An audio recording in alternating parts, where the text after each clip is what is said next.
যুক্তরাষ্ট্রের president Joe বাইডেনের সঙ্গে দ্বিপক্ষীয় বৈঠকে বাংলাদেশ নিয়ে আলোচনা করেছেন ভারতের প্রধানমন্ত্রী নরেন্দ্র মোদী।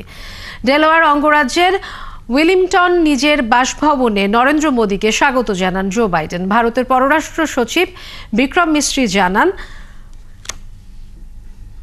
মোদি ও বাইডেনের মধ্যে দ্বিপাক্ষিক বৈঠকে বাংলাদেশ সম্পর্কিত বিষয় নিয়ে আলোচনা হয়েছে। এছাড়া নিরাপত্তা সংক্রান্ত বেশ কিছু বিষয় নিয়ে আলোচনা হয়েছে দুজনের। গত মাসেও বাংলাদেশ ইস্যু নিয়ে বাইডেনের সঙ্গে ফোনে কথা বলেছিলেন মোদি।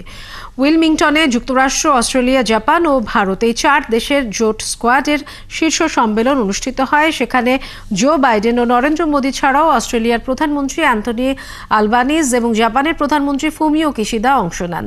কোয়াড নেতারা একটি অবাধ, উন্মুক্ত, অংশগ্রহণমূলক ভারত প্রশান্ত মহাসাগরীয় অঞ্চল প্রতিষ্ঠার প্রচেষ্টাকে এগিয়ে নেয়ার প্রত্যয় জানান।